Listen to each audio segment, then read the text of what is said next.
Namaskar. In this episode of Dil Se, we'll be talking about the Indian economy. Now, I personally believe that any policy prescription in the context of the economy must aim at ensuring that those living at the bottom of the pyramid are empowered.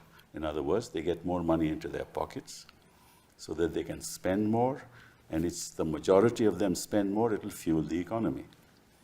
But we're living in a world in which governments want to proclaim they have done wonders.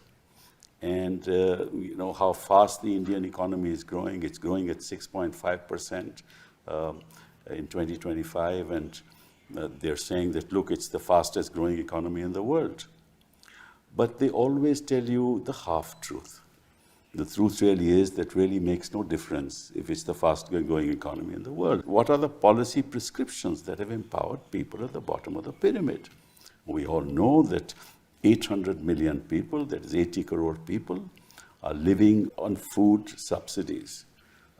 They don't have any power to invest, any power to ensure that their lives get better. Schooling is expensive. And where it's not expensive, there are no teachers. Healthcare is expensive. Healthcare is not available to many. And in a sense, the disparity between the rich and the poor has increased over the years. Now, no government can say that, look, they didn't have enough time. This government had 11 years now to fix the economy. And yet, the fact of the matter is they only talk about $5 trillion, which also they've not reached. They talk about 6.5% or 9.3% and the fastest growing economy in the world. But what is the per capita income of our people? Even that doesn't tell you the whole story, because even per capita income depends on, the rich earn, for example, in a family of 5. If one person is earning 1 crore and the others are earning 50,000 each, the per capita will be 1 crore plus 2 lakhs divided by 5. So the per capita will be high. But the fact of the matter is that 4 of the 5 members of that family will be poor. So that also doesn't tell you the entire story. But even with per capita, in the BRICS countries, we're the lowest per capita, $2,888, I believe, per person. As compared to South Africa, which is around 6,000, Brazil, which is about 10,000, China, which is about 33,000. So what has this country done about the economy? And I'm sorry to say that, at least that's my own feeling, that they don't really care. They are interested in propaganda. They're interested in telling half-truths to this country. So today is an opportunity for us, and I'm with 3 extraordinary people, to find out what the truth is. Thank you very much, Dr. Sen, for being with me today. Pleasure. And what can I say about you? You're an economic statistician, MA Economics from George Washington, PhD from Johns Hopkins. You taught at Johns Hopkins from 77 to 83. You did research with ICRIER, 83 to 1987. 1990 to 94, you were economic advisor to the Department of Electronics. You were in the Planning Commission in 94. You've really authored 4 5-year plans. You worked with the World Bank, the IMF, my God. So much to talk about. So we'll find out what your views are on this. Arun, thank you very much for being here. Thanks. You're an expert on the black economy, which we'll talk about some other day, as to what's the state of our black economy. 84 to 2015, you were a professor of economics in JNU, authored several books and a contributor. I see you on television every day and your articles all over the place, so thank you very much for being here. Jayati, thank you for being here. If I start reading about what you've done, it's going to take a whole 10 minutes again.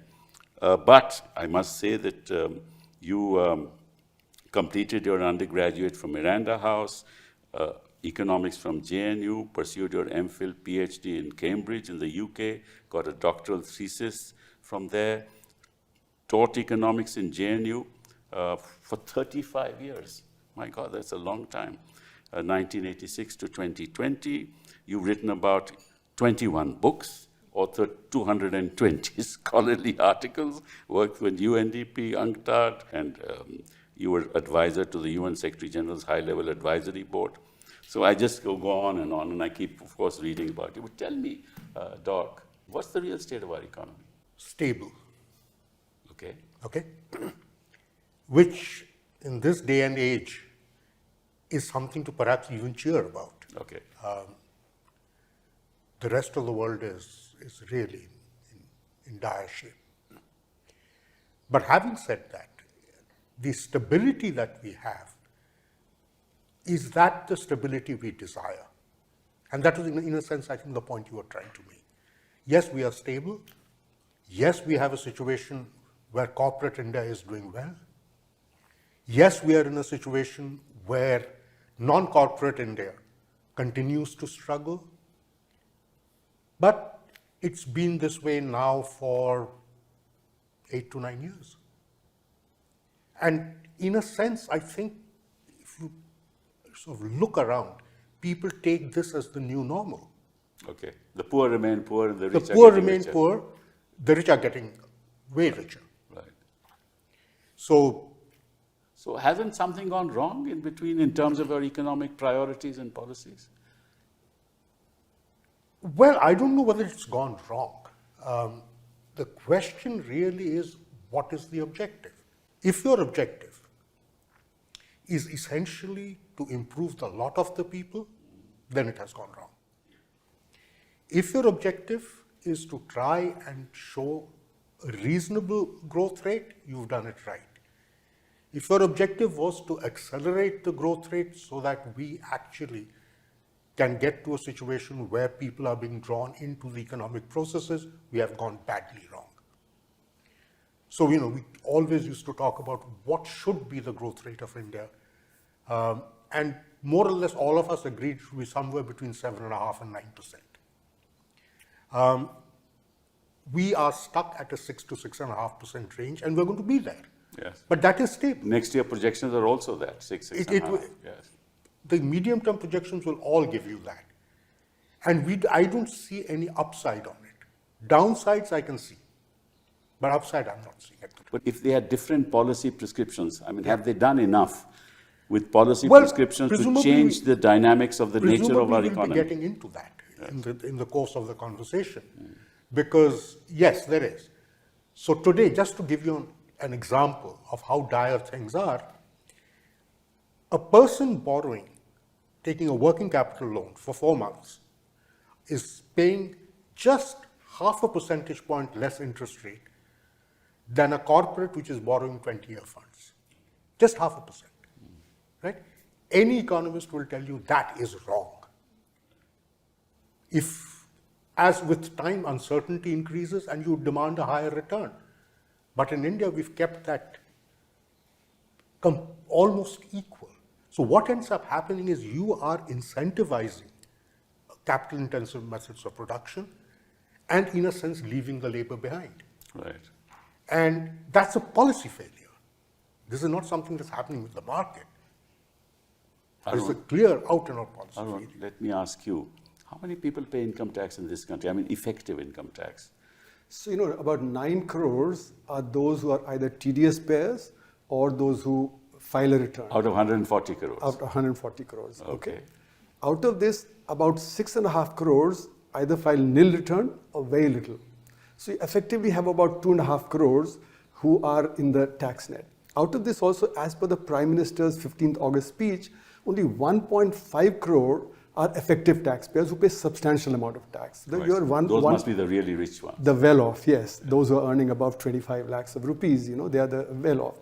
And if you look at also the data from the e-Shram portal, where your unorganized sector people were supposed to register, because the Supreme Court scolded the government during the pandemic and said, how many people are in the unorganized sector, you should know. So they set up the e-Shram portal. Now in that, as per the Prime Minister's Parliament statement, 30 crores have registered there.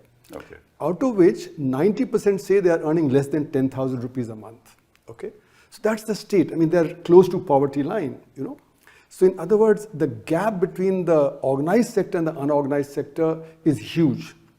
Those who are in the organized sector getting all the benefits. And it is that growth that you see. And 80 to 90% are in the unorganized sector. So as per the Rajya Sabha question 2017, 94% are in the unorganized sector. Okay. So 94% are working in the unorganized sector, 6% are working in the organized sector, and the growth that you see is of the 6%. And the gap between the 6% and the 94%, that's what is increasing. And that's why you see massive unemployment in the unorganized sector, So when we talk about unemployment, it's women's unemployment, it is the educated youth between the age group of 15 to 29 who don't have jobs, who are looking for jobs, So there's massive unemployment in the economy. And unemployment is also of different kind. One is you're looking for a job, not finding it. Other is you're underemployed. You stand in the market for 12 hours, you get 2 hours of work, so you're underemployed. Then there's disguised unemployment in agriculture and in trade. The whole family sits at the shop, but only one person is needed. Or the whole family goes to the farm, but only one person is needed. So there's disguised unemployment. And then there are those who have given up looking for work. So the labor force participation rate in India is very low compared to other big countries, So that means that means less people working, so therefore the family has to have more people being supported by the person earning. So this gap between the unorganized and organized is huge, and that is what is creating the problem. And that's why my argument is that GDP data is incorrect. Because you see, the unorganized sector data comes with a time lag. For the quarterly data that comes, you assume that the unorganized sector is growing roughly at the same rate as the organized sector. Now that may have been true before the demonetization, but demonetization affected the unorganized sector. Next year, you again had a shock of GST, and third year you had the NBFC shock, and then finally the 2020 shock was the lockdown, sudden lockdown. So because of these shocks, and the methodology is that you project from the previous year into this year. Right. Now, if you're projecting from the previous year into this year when the shock is there, then obviously your data would be incorrect, and then you project further from that, then you use the benchmark estimates. Benchmarks were created before the shocks came, so you needed to correct that. So my argument is that the rate of growth is not 6.5%, but it's more like 2.5%, because the 6.5% is the rate of growth. That's another controversy. Yeah, the rate of growth of organized sector is 6.5%, what you see. But the unorganized sector... The reality is people at the bottom of the pyramid are the ones who are suffering. And you can see example like, say, the trade sector, which is the second largest employer. E-commerce is growing at 20-30%. So the neighborhood stores are going down, and neighborhood stores are labor intensive, e-commerce is capital intensive. Similarly, you see that in the FMCG sector, you see that in the leather goods sector, you see that in the pressure cooker sector. So a declining sector is proxied by a rising sector, so GDP is overestimated. Now, the implication of that is if the unorganized sector was growing at 6%, the unemployment would not have been so large. It's actually because declining, that's why the unemployment situation is as bad as it is. And therefore, in a sense, Indian economy is splitting apart, inequalities are growing, and that's why the demand is short, and the demand is short, capacity utilization becomes short, and RBI's data on capacity utilization comes from the organized sector. That is showing it's hovering between 70-75%. That's inadequate for investment boost. So private sector investment is low, and the finance ministry keeps saying the public sector investment has been raised, but private sector is not coming forward to invest. So they're not. Even the public sector investment is giving some employment opportunities. But that's going into capital intensive sectors. That's when you have public stuff like that. Big highways, now see, earlier you used to employ a lot of people there. Now with big cranes, big bulldozers, you don't have much employment generation there. So where do you get employment generation? In rural employment guarantee scheme, in education, in health, in rural development. All those are cut. That's true. So therefore, let me move on to you, Jayati. In a country where, after all, jobs are created when the manufacturing sector is doing well. And manufacturing sector in India, I believe, if you look at the GDP, it's only 13 to 15% of the GDP. As opposed to China, which is, I believe now 30%, and it's going to be about 45%. Of the total goods manufactured in the world, it's manufacturing about 30% today, and it will be 45%. I believe this is the kind of data I have. Oh, you mean China's share of global manufacturing? Share of the global manufacturing. That's why there's huge employment there. And our share of manufacturing, where the GDP is only 13 to 15%. Where are going to people get jobs? So, that's a more complex question about manufacturing. I come back to that, but I just want to emphasize what Arun was saying about employment. Because, I'm not a big fan of GDP as an indicator of progress. But supposing you think of other alternatives, and there's lots of stuff going on now, in fact, in the UN, discussions about other measures. One of the measures we had suggested, and which is actually being considered, is the labor market indicator, which is the proportion of people in employment, that is, of the working age population. So you're not looking at the unemployment rate, which has many other issues. The people of working age who are employed into the median wage. That is the wage, half of the distribution is below that, the other half is above. And that's actually a better indicator than the average wage data that we throw around, because that gets skewed at the top. Right. Now, if you look at the labor market indicator for India, in fact, it's really quite interesting. Per capita GDP has been going up. Labor market indicator has been stagnant and falling. So, when you were talking about the bottom half of the population has actually been doing worse in this period of 6 to 7% rate of growth. So, a big issue in our entire development project is our inability to generate jobs. So that's why I asked you the question on manufacturing. Yes. So, the problem is that manufacturing will no longer generate jobs. We have to recognize, manufacturing is important for many other reasons. It has synergies, it's critical for technological development, knowledge, etc. We cannot avoid manufacturing, but we cannot expect manufacturing to give us jobs Because anymore. the nature of the global economy has changed. Is And that technology, the reason? Technology, right? China, by the way, the share of workers in manufacturing has been falling for 14 years in China, because they are just getting much more productive. They're doing much more automation. But they're getting more skilled also. Well, it's automation, mechanization, robotization. They're global leaders in all of that. Correct. But it really means the manufacturing of the future is not job generating.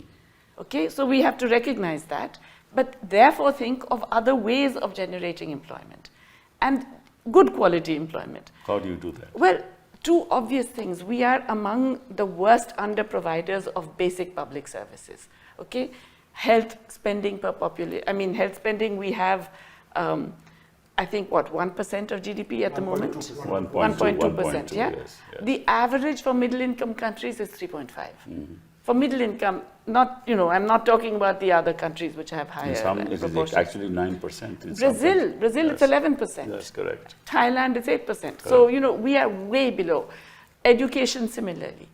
And so basically, these are all employment generating activities with very high multiplier effects. So that's one way in which you focus employment generation. That's a long-term thing now, because by the time you set right your education system, by the time you have skill development programs, it's going to take 5-7 years. What's going to happen? No, wait. Why is it long-term? Just filling vacancies in central and state governments gives you 15 million jobs. But Just filling the vacancies. Are people equipped to fill those vacancies? Yes, people are equipped. We are not filling the vacancies. Because we don't have the money to... we keep saying skill mismatch, etc., etc. I don't buy all of that. Okay. We have people, we have educated people, they will also learn on the job. They're not, they're not all stupid. And so, in fact, if we just begin by filling vacancies, you're already generating, I think, 13 million was the last time I calculated. Significant, which has, again, positive multiplier effects. However, on manufacturing, and I think there Arun's point is so important.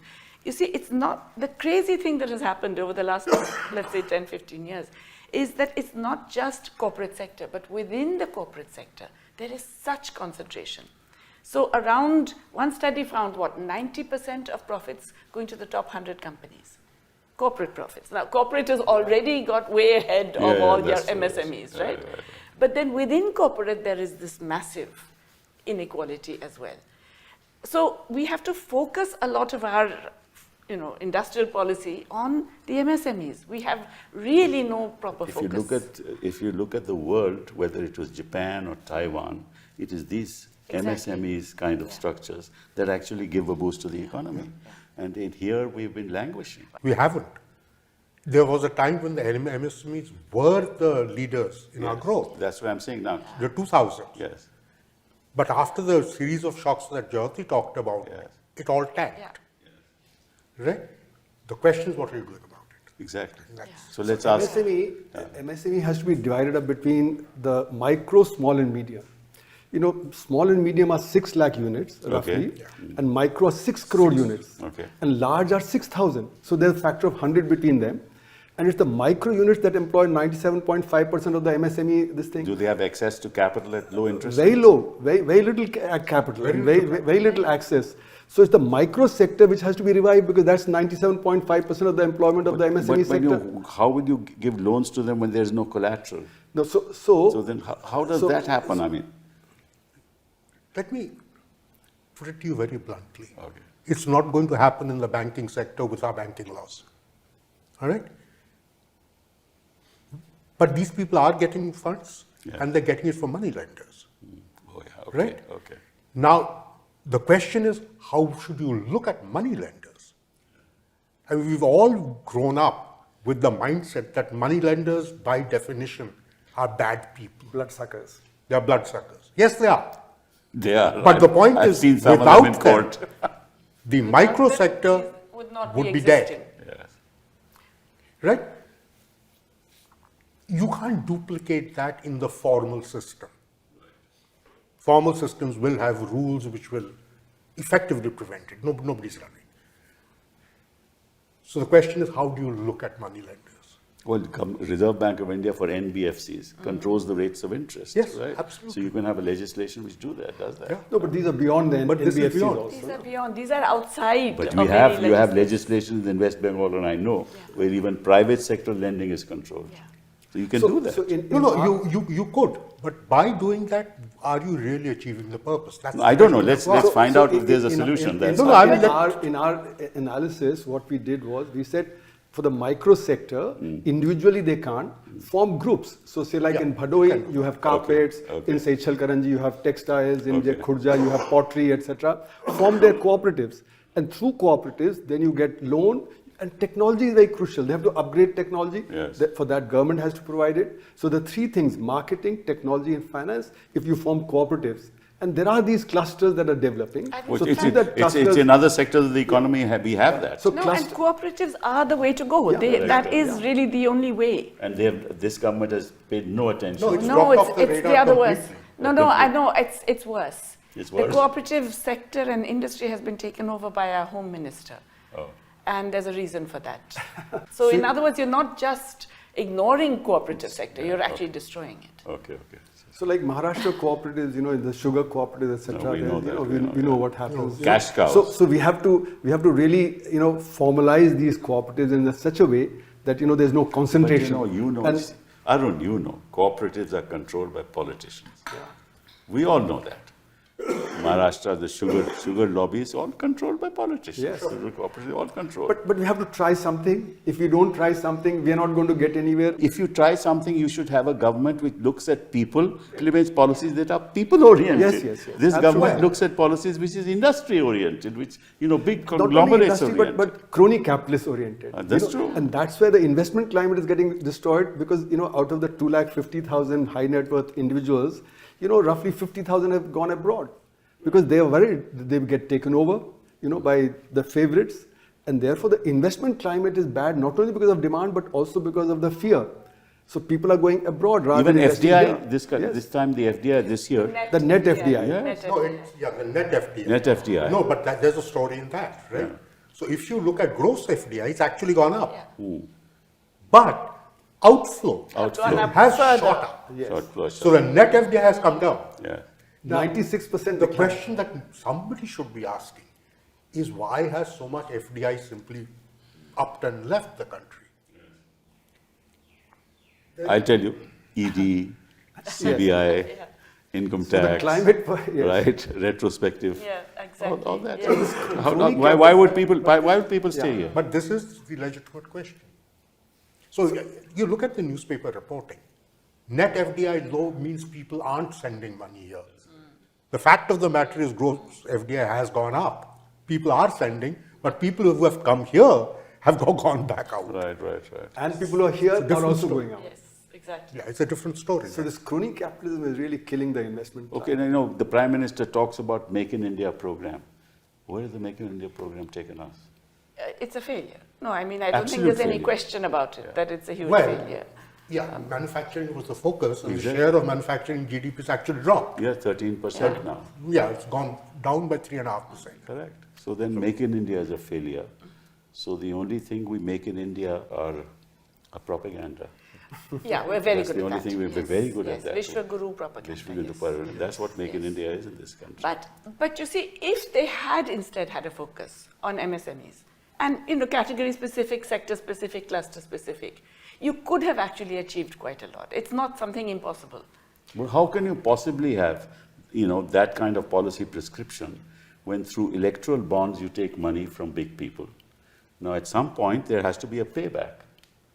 So, all the big projects. Well, yes and no. But remember, one of the first things that this government did in 2014 was the Mudra. And the Mudra loan was not a bad idea. Yes. Designed terribly. Designed terribly. Oh, I see. Just tell viewers as to why it was designed terribly. The way it was designed, the rules governing the Mudra loans, firstly, they were forced onto the banks. Kicking and screaming, banks don't like it at all. The second is the rules were such that to actually access the Mudra loan was extremely difficult. And Now, they I've were been really on small, the- like drops, 30,000. I'm on the board of banks. Okay. And one has seen what has been happening to these Mudra loans. The Mudra loan has, so what happens is you lend to small industries who are already your customers. You'd have lent to them anyway, except you tell them, please don't take it from a regular working capital window, you take a Mudra loan instead. So you're meeting the targets, right? But not really achieving the purpose, which is to create new MSMEs. Right? So it was badly designed, but at least the thought was there. Okay. Second, when was it? Couple of years back, 2-3 years back, they guaranteed working capital to MSMEs. The government guaranteed it. Yes, guaranteed, yes. Again, not a bad idea. But never worked on the Question: ground. has it worked? No. You know, So you've got a sequence of recognitions without effectiveness. I think we have to split up the MSME into micro separate and small and medium separate. Because small and medium takes all the benefits, whatever you give for MSME, and it's not going to the micro sector. It's the micro sector and the small sector that you want to revive. And GST has affected the small sector and the micro sector terribly because they are outside the input credit. Okay, they're not part of GST, so they don't get input credit. So their costs have not fallen, but the large scale costs have fallen. So in competition, demand is shifting towards the organized sector. You know, so we need to reform GST and make it is a last point tax. It can be collected simply at the last point. We don't need to collect it at 100 different stages, which complicates it. Or have a refund. Or have a refund. Or have a refund But process. even that will But then require the small ones administrative. get excluded from the administrative refund process. problems will be there. Na? So basically, if you do a last point tax, it is a last point tax, implemented at the last point, that'll free up the small and the micro sector from all this problem of the organized sector finding its cost decreasing, but their cost remaining the same. So demand is shifting. So we've been arguing that we need reform of GST. We need to separate the micro from the small and medium so that the micro can be targeted specifically, and that through the cooperatives. You know, whatever be the political problems of cooperatives, etc., if you are able to do that, build You've those. done it in milk, you've done it in Yeah. some sectors of the So economy. some sectors have succeeded. You can, but you can succeed if you have the will. But You know, Kutumbashri in Kerala is focused on micro. And it's a federation of self-help groups, but they have moved well beyond just managing credit to production. They have associations for coir production, for actually farming and for a whole range of activities. And they're successful. well, I think this government has been very lucky. The agricultural growth this year was about 4.6%. Yeah. 4.6%, which sort of brought that growth rate to 6.5. But Kapil, But for that, it would have been really agriculture disaster. experts say there's a problem in measuring the agriculture's contribution to GDP also. Because last You have year, problems with all these statistics. yes, I have problems with all the statistics. But it's It's true. It's true. See, in agriculture last year, we said there was a record output, right? Yeah. And still, we then banned we put stock holding limits. Prices didn't fall. Then we banned exports. Prices still didn't fall. So why? Only unless the output wasn't what it was, the prices should have fallen.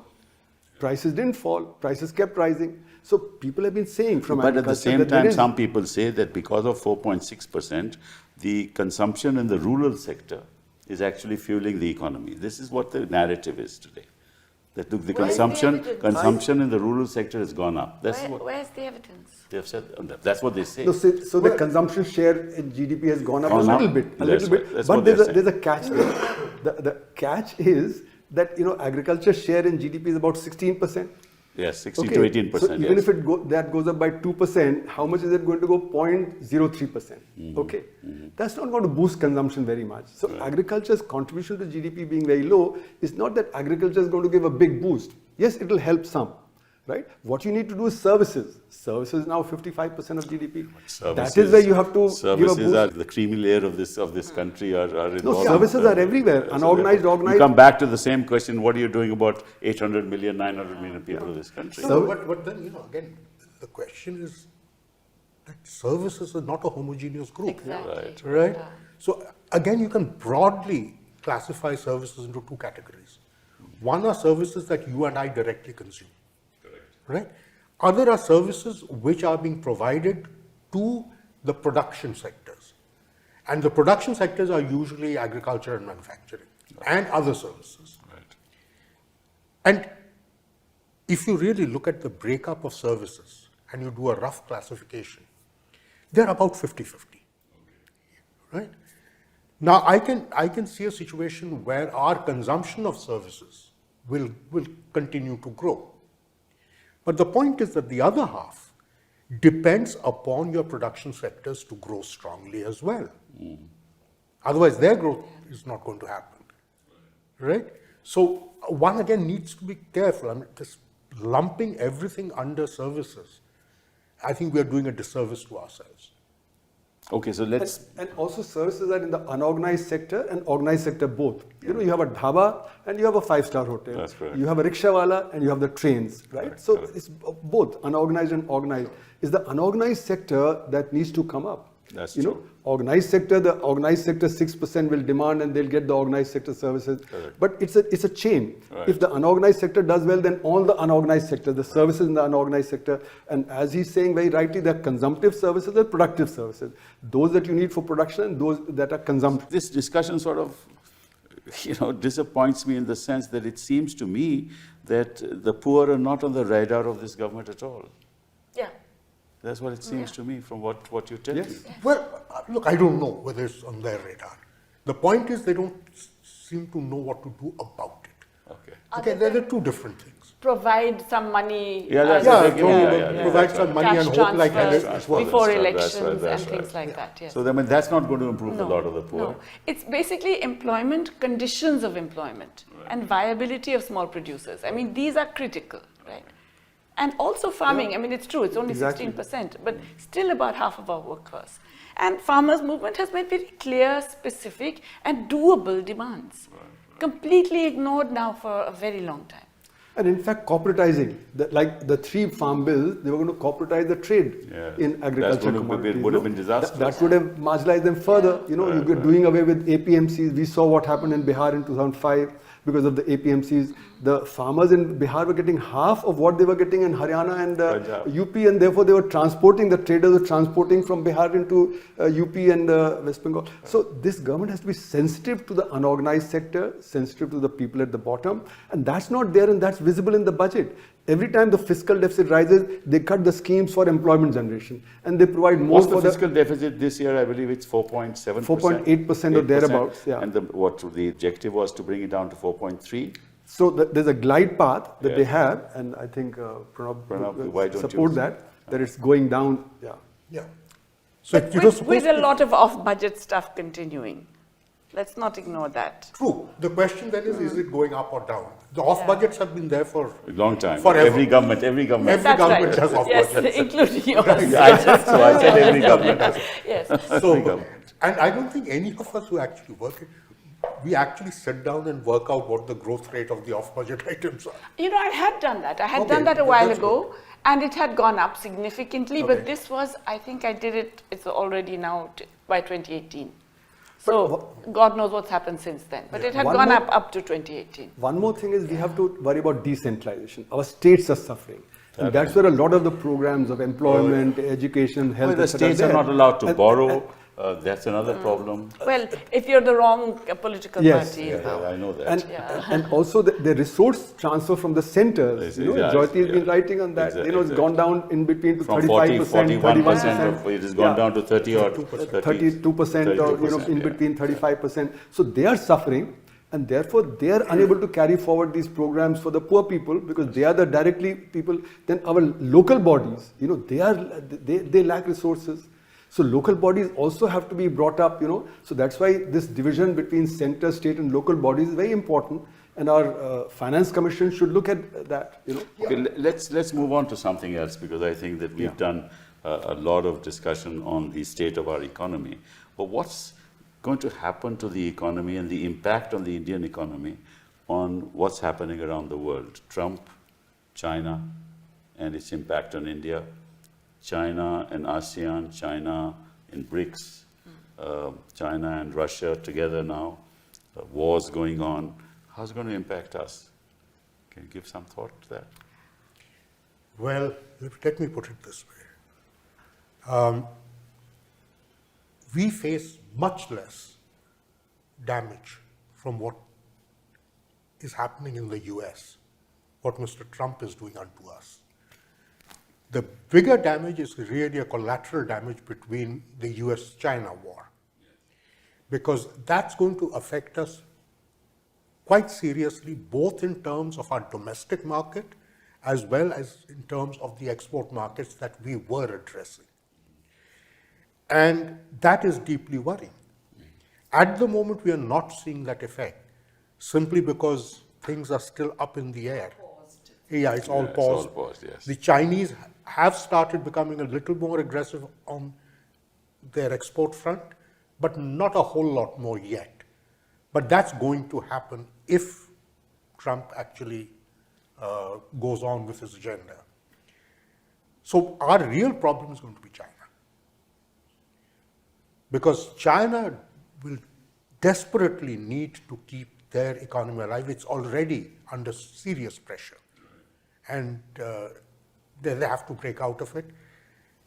If the US is not going to absorb Chinese products, then the rest of the world The US is. no choice, according to me. They'll have to absorb them. No. Because Well, through third country. yeah, they'll come there. So that's already started. I would say it the other way around. I think the damage is done. Even if they come to a deal, etc., etc., Yeah, the damage is done globally, because globally we're having a significant deceleration of investment. Who's going to invest in this period of uncertainty? Which then leads to global recession and all of the associated implications.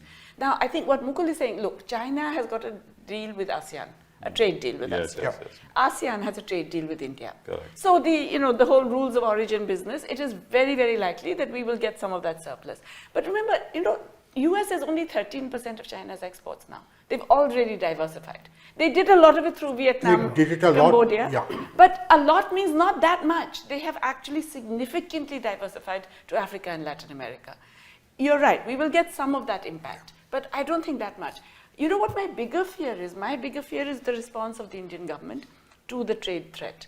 Because, I mean, I don't know which are the people who, according to Trump, kissed his ass and did everything, said we will do everything. But we do know that the Indian government was very anxious to strike a deal. And my fear is that the kind of deal we'll strike is not about trade. It's about things like Starlink, which we've already succumbed to. It's about things like further tightening of intellectual property, which will affect our pharma. It is about things like other FDI rules that would ease a lot of our dependence on defense equipment from the US. So my fear is that this uncertainty is going to cause the Indian government to give away a lot more than we can afford to. What about they'll want their export of agricultural products? All export of agricultural products is definitely on their list. Right. I mean, I have concerns about how the government is dealing with this. They That's already my fear. Cut in the budget, some of the tariffs. Yeah. They're signaling to the US that we are willing to do that. And you notice with Trump, anybody who signals that they're willing to do something, then he extracts more. Anybody who stands firm, It's the then he's, typical bully, he's bullying. So China stood firm, so he's reduced by 115%. That's true. Canada stood firm, EU standing firm. So the point is, how much impact does all this have on the US economy? Because the US economy, and how much leverage we have in the context but of we our have to look at, relationship with see, the US. the US with tariffs will face inflation, and there'll be a decline in demand. So there's a possibility of recession. First quarter that it declined. But if there's a recession and a price rise, it's like a stagflationary situation.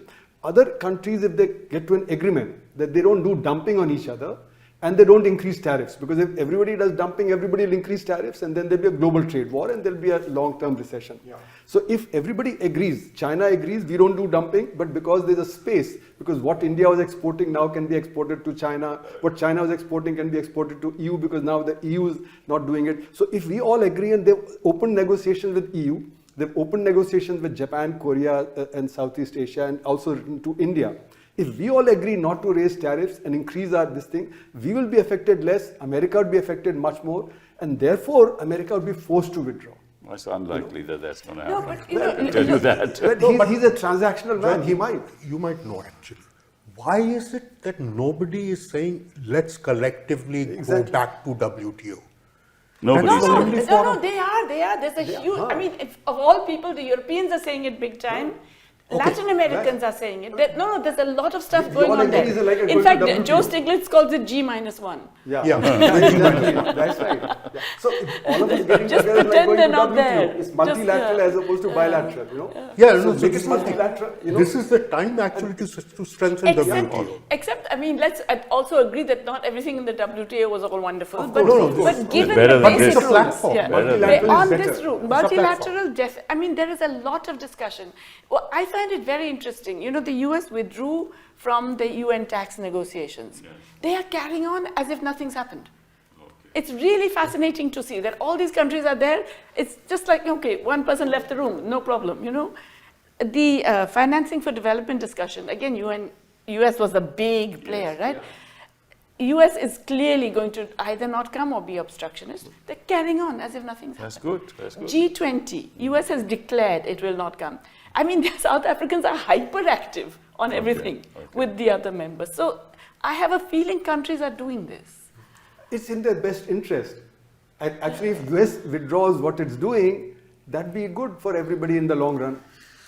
Okay, now Including the US. Yeah. Be the Including last, for the US, the absolutely last right. thing we just discuss is our situation with the Chinese, because the kind of distortion, kind of limited exports we have, and the exports by China into India has got $101 billion now, right? And we are exporting what, 20 billion? 17, 18. 17, 18 billion. Where So would we have this a trade take us? deficit, yeah. They're controlling everything.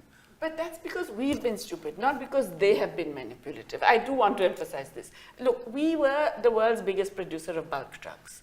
We gave it up in liberalization. We are now importing 90% of our bulk drugs from China. And yet then we're saying, oh, you know, we'll be all aggressive. the They could ingredients. stop our pharmaceutical industry tomorrow.